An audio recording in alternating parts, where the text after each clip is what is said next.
give you a promise and a declaration. If my people who are called by my name shall leave their evil ways, humble themselves and pray, I will answer. Call unto me and I will answer you. We have a God who hears. We have a God who answers. Pray with expectation. Mark 11 verse 24. When you pray, believe that God heard you and it shall be done according to your prayer. Are you praying, church? Believe you're getting healed. Believe you're crossing over.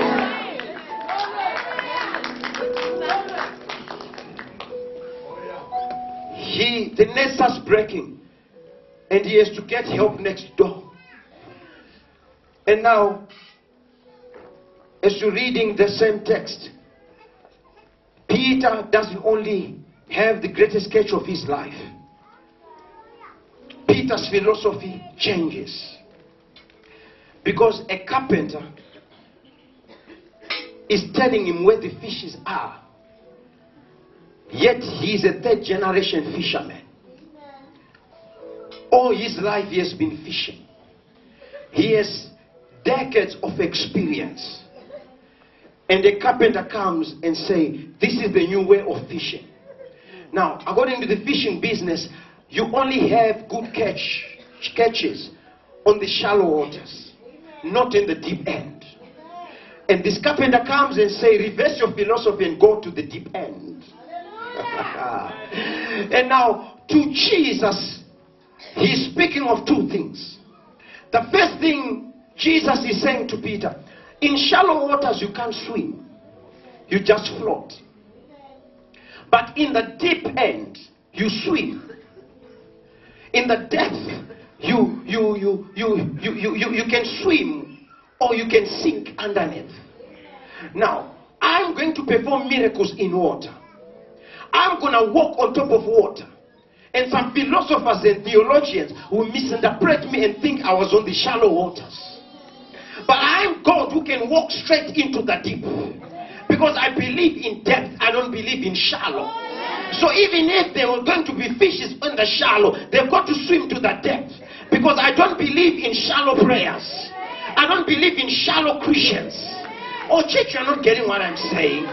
Shallow Christians are Christians who are attracted to a church by size or the quality of PA system, not by the depth of the word. So they are attracted to a pastor just because he looks good, but he has no food to give them. So shallow Christians are attracted to church that gives them Nando's for lunch, not churches that gives them real food for dinner. Is church getting what I'm saying? Oh God, oh God, oh God, oh God. I'm not talking about your church. I'm talking about your pizza in church. I'm talking about some fish in church. But if there will be a real church I will choose, is a church that gives me food to grow. Food for my muscles and my bones. That means shallow Christians are only attracted to men who look good, but are never attracted to men who have got a mind. Shallow sisters are praying for a man who drives a big car and has a big bank balance, but with no heart. Shallow sisters are praying for a man with a big chest, but empty in the inside. Shallow brothers are praying for sisters with good shape, but no sense and no integrity. But deep Christians know that if I be a Christian, I look in the inside. So Jesus says, I'll never be reduced to shallow. You wanted me to preach shallow message, Peter. I refuse that. You wanted me to give a shallow sermon, Peter. I refuse that. You wanted me to preach Nepios gospel, heal Nepios sickness. I don't you headaches, I you cancer. So don't drive me to the shallow waters, Peter. Go back to the deep for a catch. And he says, go into the deep, Peter. Because of this reason, go to the deep, Peter. For this reason, you have been elevated. You don't believe this prophecy, church. You have been elevated. Now, I want everybody to stand. I want you to stand on your feet. You'll be sitting in the next few minutes. Please just stand on your feet. I want your feet to stand on the ground. You were seated, now you are standing. Do you know what it means? Peter, all along you were catching fish. But I'm not going to change your profession. Jesus changed Matthew's profession from a tax collector to a disciple.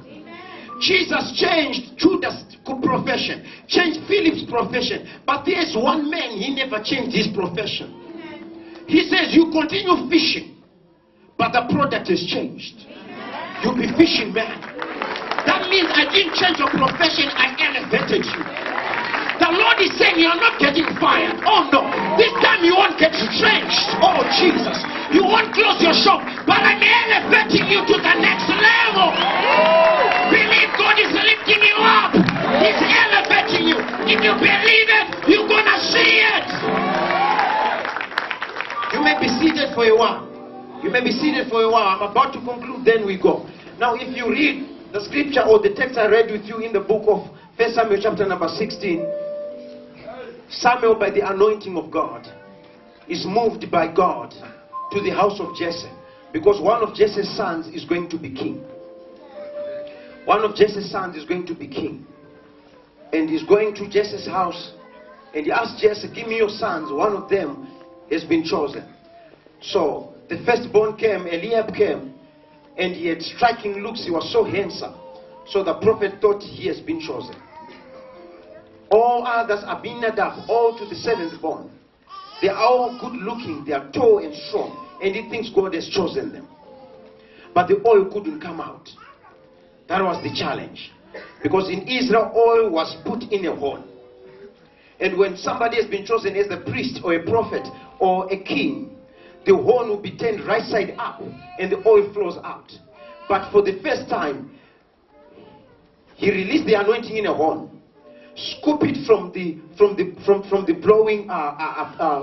blowing horn, and he taps it upside down. The oil couldn't come out from the first to the seventh born. Now he turns to Jesse and say, are these all your children? Because the oil can't come out.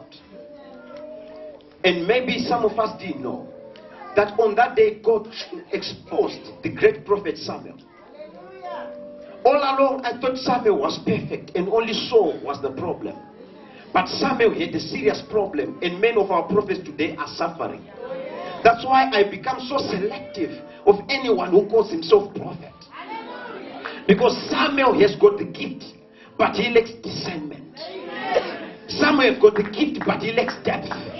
Because he's coming to my church to prophesy only to people with nice shoes. He's coming to my church only to prophesy to people who park nice cars. He's coming to my church only to prophesy to people who are pledging big money. But he doesn't go into the deep. He has no discernment of spirit. That God is not looking for someone who is looking good on the outside. That prophet, don't look at my label, look into the spirit. So Samuel is exposed because he's a biased prophet. Samuel is exposed because he's only picking up people who picked up envelopes. Church is not with me, oh Jesus. You don't pick envelopes, you don't give big money, and you don't support my sermon. What kind of people are you? I'm saying Samuel is preaching and prophesying to wrong people, and God exposed him. God exposes Samuel. Oh Jesus. He exposes Samuel. And Samuel doesn't give him the name of the prophet. Samuel doesn't give him the name of the king or his position in the family. He wants him to use discernment, which he doesn't have. But today, men of God, I speak by the authority of God. The girls and the men and the ladies of this church, the Lord is saying, I'm giving you discernment of spirit. Oh my God, I feel sorry for some of your boyfriends because they are about to be exposed. You know why he has been dating you 5 years and doesn't talk about marriage. Oh Jesus, because I'm giving you discernment of spirits. You look at people and you know they are crooks. You look at people, you know they are lying to you. I'm giving you discernment of spirit. Samuel doesn't have discernment, and he just wants to anoint anyone. And God says, no, I've not chosen them. So God says, men look at the outward appearance as though he's talking about everybody, but he's talking about Samuel. So Samuel is clever. he starts writing the book. And instead of saying, God told me that you prophets, you are looking at the outward appearance, not in the spirit inside. He starts lying and says, man, God is not talking about men, he's talking about Samuel. He's talking about the prophet. It's you who is looking on the outside.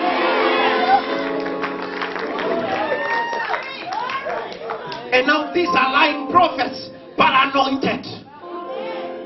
These are deceiving prophets, but gifted. They are so gifted, but for a few people. Gifted only for beautiful girls. So they only call you when you are wearing good deal. When you put on $1 million deal, that's when they prophesy. But they don't want to go to everybody and prophesy to as many as the Spirit leads them. That's why I quarantine prophets who only speak to people who God is speaking to. Says, are these all your children? And the father is a problem too. Because the father is like many church folks of today. So judgmental. And he says, not really, there is one more boy. But the boy has a problem.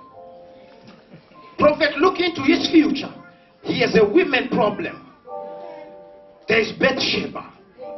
There is Abigail. You can choose this one. But God didn't choose me because I'm righteous. He chose me from sin to righteousness. He didn't choose me because I'm worthy. He chose me because men had disqualified me. The stone that the builders rejected is the chief cornerstone. As you are, he's calling you. Don't tell me about your mistakes. God has chosen you. He says, don't choose this one. He has bad luck. Don't choose this one. It will take him 22 years to fulfill the prophecy. Don't choose this one. The king doesn't endorse him. But this anointing that's coming, he doesn't care your pastor doesn't like you. It's just going to come anyway. Because the anointing coming on Zimbabwe now is from him. It doesn't matter your pastor doesn't know you by name. He's just going to choose you anyway. So he says, this young boy outside is with you, learn more. Cutting grass, taking care of goats and sheep. You can anoint this one. He has no skills. He's uneducated. He's a high school dropout. Look at this girl. She has no looks. Oh my Jesus. Her nose is too big. Her eyes are too big. Look at her ears. They are too small. Earrings can't fit. But let me prophesy to you. You are getting married. Don't tell me about spiritual husband. Today, come with the work of God. As the high priest of Jesus, you're getting married. In the name of Jesus. Thank you, God. Thank you, Holy Spirit. Thank you, God. Samuel has a problem, sir, because he's looking on the outside. Samuel has a problem because he's shallow. There is a big question. What is truth? Pontius Pilate asked Jesus, what is truth? What is truth? Jesus answers his disciples and says, I'm the way, the truth, and the life. So why is it Jesus doesn't say, I tell you the truth, or I say the truth, or I'm the truth bearer? He says, I am the truth. We speak the truth, but Jesus doesn't speak nothing. He is the truth. We know you are speaking Jesus when truth comes from you. Now, many people, they confuse true prophecy and fake.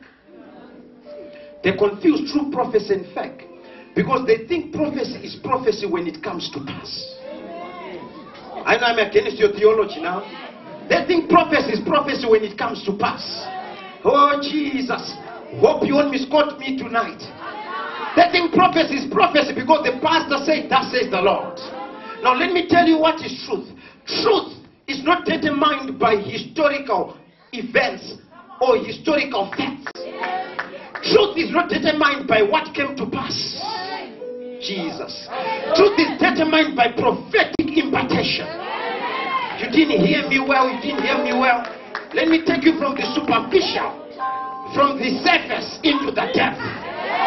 Jesus is Lord. Let me tell you from the skin to the flesh in the inside. Are you ready for these people of God? Truth is, if God said it, it is true. Truth is, he said it, so it's going to happen. So you are waiting to see me raising the dead. You are waiting to see me plant a church in America. You are wrong. He said it, it is going to happen. It is true. We are not looking, oh Jesus, to put it in my history books. Oh my God. I'm the anointing of Abraham. I'm the anointing of both the apostles. You are making it in the name of Jesus. Whatever God says is coming to pass. Oh, if you dream it is going to happen, Joseph. If you dream it, Joseph, you're going to be king. Don't listen to your brothers, Joseph. Stop listening to your father, Joseph. It's coming to pass. Oh, you Mary, don't wait for Jeremiah. Jesus is in your stomach. Almighty God.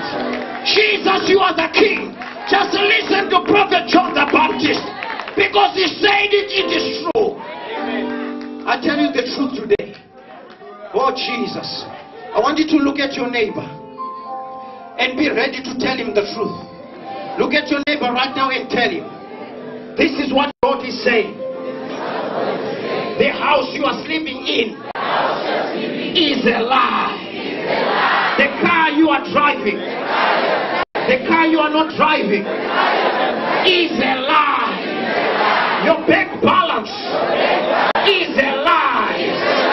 Money in your pocket right now, what's in your wallet right now, what's in your purse right now, is a lie. The bad relationship